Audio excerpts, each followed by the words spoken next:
നമ്മള് ഒരാൾക്ക്, അതായത് ഒരു കുടുംബത്തിൽ ഒരാൾക്ക് വയ്യാന്ന് ഈ മുതിർന്ന ആളുകളുടെ കേസിൽ തന്നെ അവരുടെ ബൈസ്റ്റാൻഡേഴ്സിനോടും ഫാമിലിയോടും പറയല് ഭയങ്കര പാടാണ്.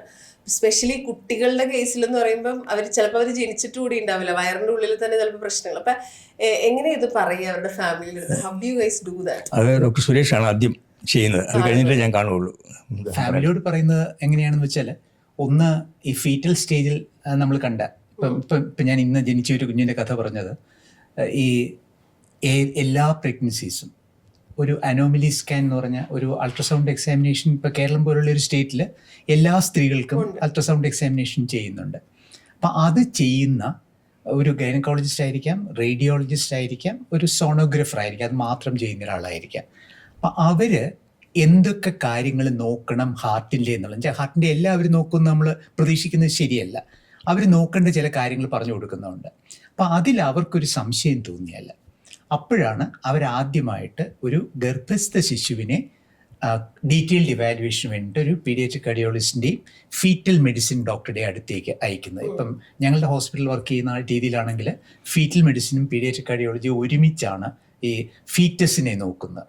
അപ്പം നമ്മൾ നോക്കുമ്പോൾ ഇന്ന പ്രോബ്ലം ഉണ്ടെന്ന് കണ്ടു, രണ്ടു കൂട്ടരും വേണമെന്ന് പറഞ്ഞാൽ ഹാർട്ട് മാത്രം നോക്കിയാൽ പോരല്ലോ, കുഞ്ഞിനെ മുഴുവനായിട്ട് നോക്കുകയും ചെയ്യണം. അത് ഫീറ്റൽ മെഡിസിൻ്റെ ഡോക്ടറാണ് ചെയ്യുക, എൻ്റെ കൊളീഗാണ്, വളരെ സമർത്ഥയാണ്. അപ്പം ഇത് നോക്കിക്കഴിഞ്ഞാൽ ഇപ്പം നമ്മൾ ആദ്യമായിട്ട് അവരെ അവരെ ബ്രീഫ് ചെയ്യുന്നു, ഇന്നതാണ് കുഞ്ഞിന് അസുഖമുള്ളത്. ഇപ്പം ഈ ഹാർട്ടിൻ്റെ അനാറ്റമിയൊക്കെ പറഞ്ഞു കൊടുത്ത് കുഞ്ഞിനെ അമ്മയെ അച്ഛനെ ഒരുമിച്ചിരുത്തിയാണ് നമ്മൾ പറയുക. നമ്മുടെ നാട്ടിലായതുകൊണ്ട് സാധാരണയിൽ ഗ്രാൻഡ് പേരൻസും കാണുമെന്ന് വെച്ചോളൂ. അവരെ ഇരുത്തി നമ്മൾ പറഞ്ഞു കൊടുക്കുന്നു ഇന്നതാണ് അസുഖമുള്ളത്. അപ്പം ഈ അസുഖത്തിന് ഫീറ്റൽ സ്റ്റേജിൽ കണ്ടിന്യൂ ചെയ്ത് പോകാനുള്ള ചാൻസ് എത്രയുണ്ട്. ചില സംഗതികൾ ഫീറ്റൽ സ്റ്റേജിൽ അധികം പോയില്ല എന്ന് വരാം. തിരിച്ച് ഒരുപാട് സംഗതികൾ നോർമൽ കുഞ്ഞ് വളരുന്നത് പോലെ ഈ ഫീറ്റസ് വളർന്നു എന്ന് വരാം.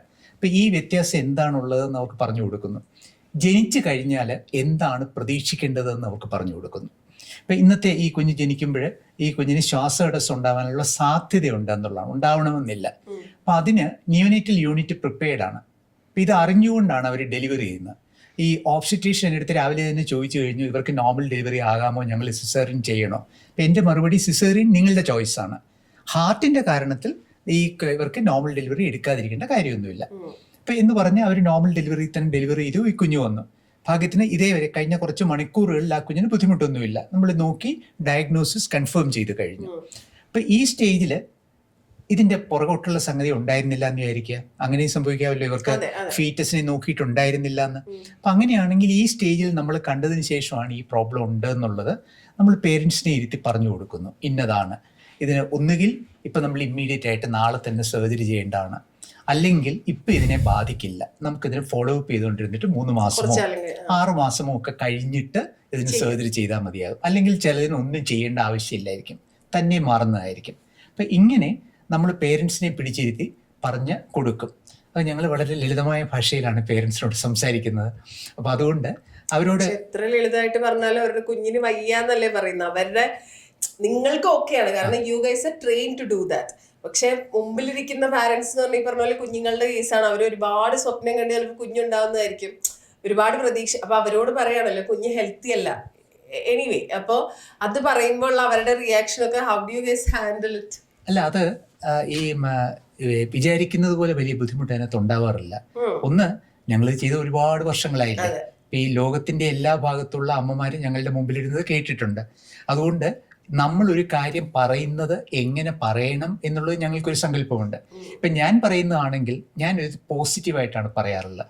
അതായത് കുഞ്ഞിനൊരു ഹാർട്ടിനൊരു അസുഖം ഉണ്ട് എന്നുള്ളത് ശരിയാണ്.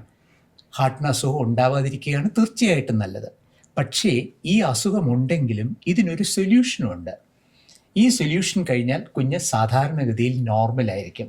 ഇപ്പം ഈ പ്രായത്തിൽ ഞങ്ങൾ കണ്ട ഇഷ്ടംപോലെ കുഞ്ഞുങ്ങൾ വലുതായിട്ട് വലിയ സ്ത്രീകളോ പുരുഷന്മാരോ ഒക്കെ ആയിട്ട് ഞങ്ങളുടെ മുമ്പിൽ വരുന്നവരുണ്ട് എന്ന് പറഞ്ഞ് ആ അസുഖത്തിൽ കൂടി കടന്നുപോയ ആൾക്കാരുടെ നല്ല വശങ്ങളെ ഹൈലൈറ്റ് ചെയ്ത് അവരോട് പറയുകയാണ് ചെയ്യാറുള്ളത്. ഞാൻ പറയും, പിന്നെ നിങ്ങൾക്ക് തീർച്ചയായിട്ടും സങ്കടം തോന്നും, അത് ഒഴിവാക്കാനായിട്ട് യാതൊരു മാർഗ്ഗവും ഇല്ല. അത് ഈ പറഞ്ഞ പോലെ ഒരു അമ്മയുടെ സങ്കടമാണ്. പക്ഷേ ഈ there is light at the end of the tunnel എന്ന് പറയുന്നത്, ഈ ടണലിൽ കൂടി നിങ്ങൾ പോകുന്ന ഒഴിവാക്കാൻ നമുക്ക് നിവൃത്തിയില്ല. പക്ഷെ ടണലിന്റെ എൻഡിൽ ലൈറ്റ് ഉണ്ട് എന്നുള്ളതാണ് ഞങ്ങൾ പ്രോമിസ് ചെയ്യുന്ന കാര്യം. അങ്ങനെയാണ് ഞാൻ അവരോട് കമ്മ്യൂണിക്കേറ്റ് ചെയ്യാറുള്ളത്. ഇതിപ്പം ഞാൻ ഡോക്ടറുടെ തന്നെ ഒരു ഇന്റർവ്യൂല് കേട്ടതാണ്. അതായത് കുറച്ച് നാൾ മുമ്പ് എന്ന് പറഞ്ഞാൽ ഇതുപോലെ കുട്ടികൾക്ക് ഹാർട്ട് ഡിസീസ് ഉണ്ടെങ്കിൽ ഇത് എന്താണ് കണ്ടീഷൻ എന്ന് ഡോക്ടർ ചോദിക്കില്ല. ദിസ് ഇസ് നോട്ട് ക്യൂറബിൾ, ഇതിന് സൊല്യൂഷൻ ഇല്ല എന്നാണ് പറയാന്നുള്ളത്. അപ്പൊ ആ ടൈമില് ഇത് ഇപ്പോന്ന് പറഞ്ഞപ്പോ ഡോക്ടർക്ക് കൊടുക്കാൻ ഒരു കൺഫർമേഷൻ ഉണ്ട്. ഇപ്പൊ ഡോക്ടർ പറഞ്ഞ there is light at the end of the tunnel. അന്ന് അതില്ല. എങ്ങനെയാ ചെയ്യാ നിങ്ങൾ? സത്യമാണ്. ഇത് ഈ സ്റ്റേജിലും ഞാൻ വർക്ക് ചെയ്തിട്ടുണ്ട്. അത് ഞാനിവിടെ 1983 കോട്ടയം മെഡിക്കൽ കോളേജിൽ ഒരു പീഡിയാട്രിക് കാർഡിയോളജി ക്ലിനിക്ക് ഞാൻ റൺ ചെയ്യുന്നുണ്ട്. അന്ന് നമ്മൾ ചെയ്യുന്ന മിക്കവാറും കണ്ടീഷൻസിന് ട്രീറ്റ്മെന്റ് ഇല്ല.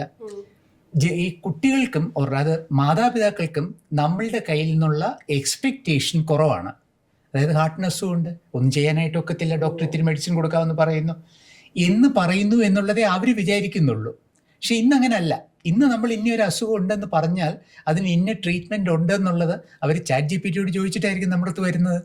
അപ്പൊ അത് കാരണം എന്തുകൊണ്ട് അത് ചെയ്യുന്നില്ല എന്നുള്ള കാര്യം കൂടി അവരോട് പറയേണ്ടി വരും. മനസ്സിലായി. ഈ നമ്മൾ സോഷ്യൽ മീഡിയയിൽ നോക്കിയിട്ട് കാര്യങ്ങൾ പഠിക്കുന്ന ഒരു സാധനം ഉണ്ടല്ലോ, ഇത് നിങ്ങൾക്ക് എപ്പോഴെങ്കിലും പാരയാവാറുണ്ടോ? അല്ലെങ്കിൽ ഈ ഓവർ ഇൻഫർമേഷൻ ആളുകളുടെ കയ്യിലുള്ളത് ഉണ്ട്. അത് ഞാനെപ്പോഴും ഓവർ ഇൻഫർമേഷനെ ഞാൻ വെൽക്കം ചെയ്തേ ഉള്ളൂ. ഒരിക്കലും അവർക്ക് കൂടുതൽ അറിവുള്ളത് എനിക്കൊരു ഡിസഡ്വാൻറ്റേജ് അല്ല, അതെനിക്കൊരു അഡ്വാൻറ്റേജാണ്. ഈ ഡോക്ടർ സുരേഷ് പറഞ്ഞതുപോലെ ഇങ്ങനെ സീരിയസ് ഹാർട്ട് ഡിസീസ് ഉണ്ട് എന്നുള്ളത് പേരൻസിന് ഒരു ഷോക്ക് തന്നെയാണ്. എസ്പെഷ്യലി സർജറി ചെയ്യുന്ന ആളിന് ആണ് അത് കുറച്ചുകൂടെ സ്ട്രെസ്ഫുൾ ആയിട്ടുള്ളത്. ഓക്കെ, ഒരു നൈഫ് എടുത്ത് നമ്മൾ ഒരു കുഞ്ഞിനെ കട്ട് ചെയ്താണല്ലോ ഓപ്പറേഷൻ ചെയ്യുന്നത്. അപ്പോൾ അത് not only stressful, it is potentially risky. അപ്പോൾ എല്ലാ കുഞ്ഞുങ്ങളും 100% സക്സസ് ആവുമെന്ന് പറയാൻ ഒക്കത്തില്ല. ഡോക്ടർ സുരേഷ് പറഞ്ഞപ്പോഴത്തേക്ക് ഒരു ചെറിയ ശതമാനം സക്സസ്ഫുൾ അല്ലാത്തതുണ്ട്.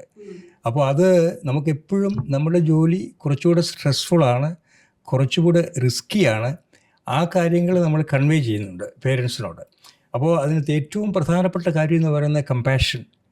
അവരോടൊപ്പം നമ്മൾ ചേരുക, അവരോടൊപ്പം ചേർന്നിട്ട് അവരുടെ ആങ്സൈറ്റിയിലും അവരുടെ ദുഃഖത്തിലും നമ്മളും പങ്കാളികളാണ്. നമ്മൾ ഒരു ടീമാണെന്നുള്ള ഒരു വിശ്വാസം അവർക്ക് വരണം. ഞാൻ റിസ്ക് എടുക്കുന്നുണ്ട്, നിങ്ങളും റിസ്ക് എടുക്കുന്നുണ്ട്, നമ്മൾ ഒന്നിച്ചാണ് ഇത് റിസ്ക് എടുക്കുന്നത്. പിന്നെ മൂന്നാമത് ദൈവവിശ്വാസം ഉള്ളവരാണെങ്കിൽ ദൈവത്തെയും കൂടെ നമുക്ക് ഇതിനകത്ത് കൂട്ടണം. അങ്ങനെ 3 പേരും കൂടെ ചേർന്ന് ഒരു ടീമായിട്ട് മുന്നോട്ട് പോയെങ്കിൽ മാത്രമേ ഇതിന് സക്സസ് ഉണ്ടാകത്തുള്ളൂ. അപ്പോൾ അവർക്ക് വേണ്ടിയാണ് 100%ഉം നമ്മൾ വർക്ക് ചെയ്യുന്നൊരു വിശ്വാസം അവർക്ക് വേണം. അല്ലാതെ ഓപ്പറേഷൻ ചെയ്യണമെന്നുള്ള എൻ്റെ ആഗ്രഹം കൊണ്ടോ ഓപ്പറേഷൻ ചെയ്ത് പണം സമ്പാദിക്കണമെന്നുള്ള ആശുപത്രിയുടെ ആഗ്രഹം കൊണ്ടോ അങ്ങനെ ആണെന്ന് മനുഷ്യർക്ക് ധാരണ ഉണ്ടായാൽ അത് പ്രയാസമാണ്. അപ്പോൾ അങ്ങനെയല്ല, നമ്മുടെ എല്ലാവരും ഒരു ടീമായിട്ട് ഈ കുഞ്ഞിൻ്റെ നന്മയ്ക്ക് വേണ്ടി, കുഞ്ഞിൻ്റെ ഭാവി ജീവിതത്തിന് വേണ്ടി, as doctor Suresh said, to live happily ever after എന്നുള്ളതാണ് നമ്മുടെ ലക്ഷ്യം. ഞങ്ങളിപ്പോൾ വർക്ക് ചെയ്യുന്ന സിറ്റുവേഷനിൽ ഈ ഹൃദയം എന്ന പ്രോഗ്രാം ഞങ്ങളുടെ ഹോസ്പിറ്റലുണ്ട്. അതിന് പ്രകാരം ഇന്ന് കേരളത്തിൽ ജനിക്കുന്ന ഏത് കുട്ടിക്കും ജനനം മുതൽ 18 വയസ്സ് വരെ ഫ്രീ ആയിട്ട് ഹാർട്ട് ഓപ്പറേഷൻ കിട്ടാനുള്ള ഫെസിലിറ്റി ഉണ്ട്. അത് അങ്ങനെ കേരള ഗവൺമെൻറ്റും സെൻട്രൽ ഗവൺമെൻറ്റും പ്രൈവറ്റ് പബ്ലിക് പാർട്ടിസിപ്പേഷനിൽ ഉള്ള ഹൃദയം പ്രോഗ്രാമിലെ മെമ്പേഴ്സാണ് ഞങ്ങൾ രണ്ടുപേരും. അതിൽ വർക്ക് ചെയ്യുന്നത് അല്ല, കേരളത്തിലെ കാർഡിയക് സർജറി ചെയ്യുന്ന 8 ഹോസ്പിറ്റൽസിലുണ്ട്. അപ്പോൾ അതുകൊണ്ട് നമുക്ക് ഒരു മോണിറ്ററി ബെനിഫിറ്റിനോ അല്ലാതെ നമുക്ക് എന്തെങ്കിലും ബെനിഫിറ്റിന് വേണ്ടി അല്ല ഈ സർജറി വേണം. മിക്കവാറും ചിലപ്പോൾ സർജറി വേണമെന്ന് പറയുമ്പോഴത്തേക്ക് ചില മനുഷ്യർക്ക് തെറ്റിദ്ധാരണ ഉണ്ടാകും.